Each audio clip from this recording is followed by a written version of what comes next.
주영석 기자의 뉴스 속으로. 뉴스 속으로는 예방과 치료의학도 최고, 리퍼도 최고, 시니어 어르신들에게 서울 메디칼 그룹이 최고, 서울 메디칼 그룹 제공입니다. 세계 경제가 여러 가지 예측하기 어려운 변수들의 잇단 등장으로 미래에 대해서 불투명성이 증가하고 있다는 분석이 나오고 있습니다. 러시아가 밀과 보리 등 주요 곡물과 설탕 등의 수출을 금지했는데 국내 공급이라는 명분으로 서방 국가들 제재에 대응한 것으로 보입니다. 흔히 서머타임으로 불리우는 이 일광 절약 시간제 연구 시행안이 연방 상원에서 어제 처리가 돼 이제 하원 통과만 남겨놓고 있어 주목되고 있습니다. 주영석 기자. 안녕하십니까? 세계 경제 상황이 그렇게 만만치가 않고 심상치가 않은 것 같습니다. 그렇죠. 뭐 우크라이나 전쟁이 끝날 것 같으면서도 계속되고 있고요. 도대체 언제 끝날지 알 수 없는 그런 상황. 또 끝난다고 해서, 그러니까 뭐 정상들 간의 합의가 이루어지고 그런다고 해서 과연 깔끔하게 끝날 수 있을 것인가? 뭐 여러 가지 문제가 있기 때문에 좀 이런 전쟁의 여파가 계속되고 있고, 우크라이나 대통령실이 최근에 그런 얘기를 했죠. 어제 나온 보도였죠. 1, 2주 안에 종료될 수 있다. 그리고 늦어도 5월 초까지는 끝날 것이다. 이렇게 예측을 했는데, 그렇지만 또 예측은 어디까지나 예측이고요. 어떻게 될지 알 수 없습니다. 그리고 전쟁이 종료되더라도 작은 충돌은 계속 이어질 수 있다는 점, 그런 것들이 계속 경제를 불안하게 만든다는 거죠. 그래서 이 우크라이나 전쟁으로 인한 이런 지정학적 리스크가 계속 커지고 있고요.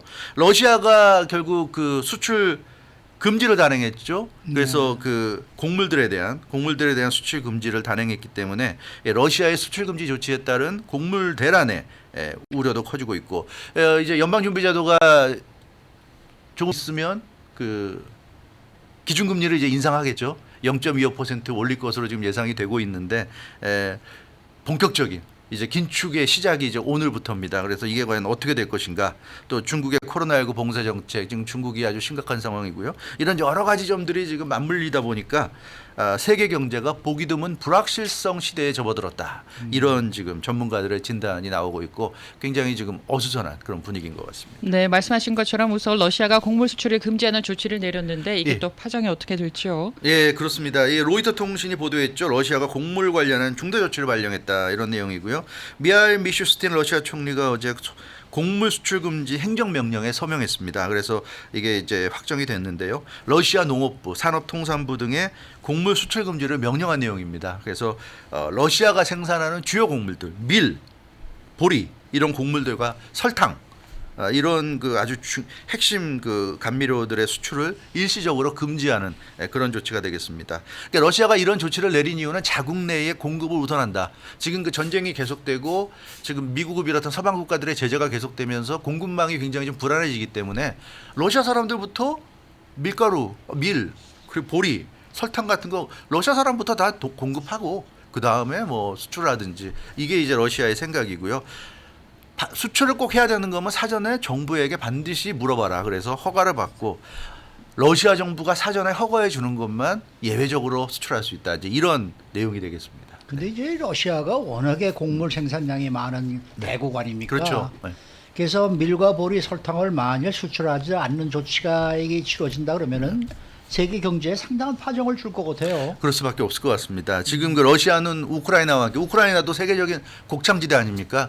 세계 최대 평야가 우크라이나에 있고, 그런데 이 우크라이나와 러시아를 합치면 거기서 생산되는 곡물이 세계 전체 곡물 생산량의 3분의 1에 달해요. 네. 어마어마합니다. 그래서 우크라이나는 뭐 이렇게 완전히 지금 러시아 때문에 전쟁 중인, 나라를 지키기 위한 전쟁 중이기 때문에 곡물 생산은 꿈도 못 꾸는 상황이고요. 러시아도 우크라이나를 공격하면서 또 경제 제재까지 받고 있기 때문에 역시 곡물 생산이 여의치 않은 상황. 그러다 보니까 러시아는 일단 러시아 국민들부터 챙겨야 되겠다. 그래서 수출 금지. 러시아에서 생산되는 거 일단 러시아 국민들에게 보내고 수출은 나중에, 이제 이런 조치를 내린 건데요. 이렇게 되니까 세계 곡물 시장에 큰 충격이 될 수밖에 없습니다. 3분의 1에 달하는 밀이 얼마나 중요합니까? 밀가루의 원료예요.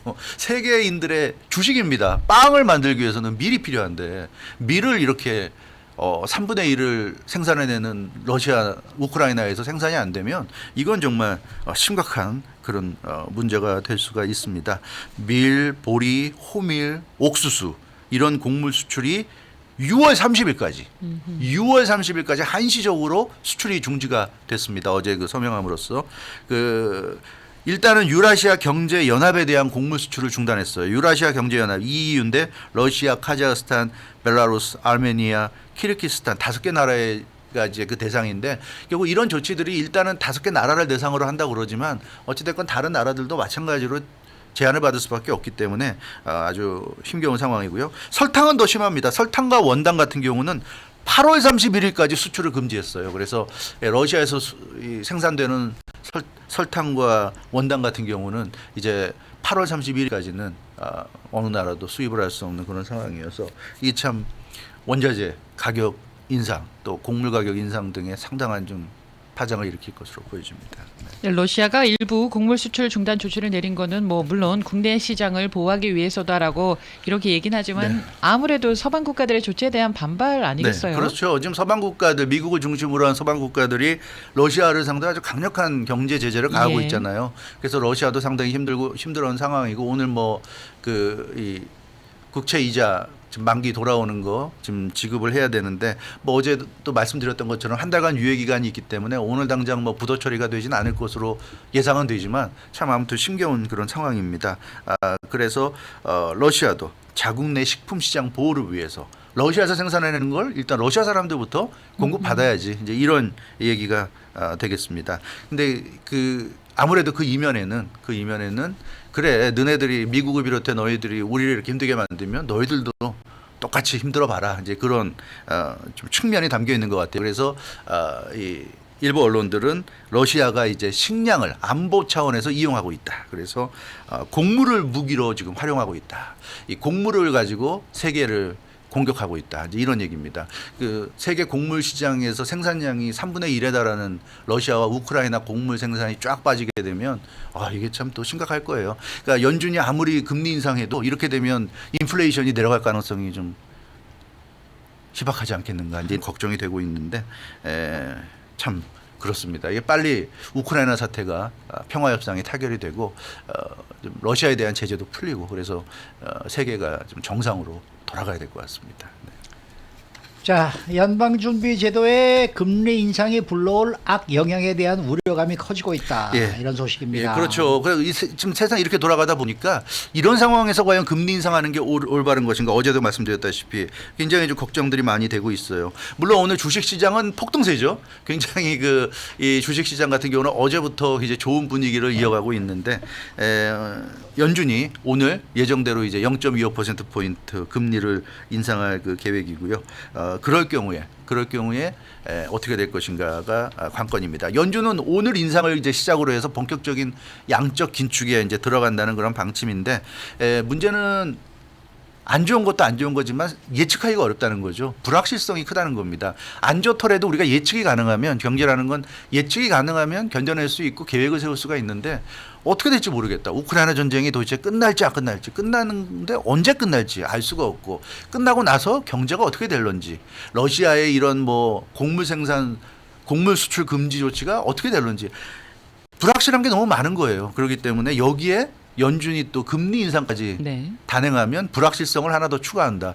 연준의 금리 인상이 경제에 어떤 영향을 미칠지는 아무도 모르잖아요. 아무도 모르는 거기 때문에 이런 점에서 좀 우려가 커지고 있습니다. 그러니까 연준의 대응이 지금 매우 중요하다는 점에서 시장에서는 좀 더 정확한 정책을 원하고 있다 이렇게 그렇죠. 해석을 해야 맞습니다. 되겠네요. 그러니까 연준이 뭐 나서 가지고 어떤 정책을 펴는 건 좋은데 좀 우리가 예측할 수 있는 투명한 그런 정책을 펴주길 원하고 있고요. 그리고 상황이 이렇게 갑자기 안 좋아졌다면 금리 인상 같은 경우도 좀 탄력적으로 대응해야 된다.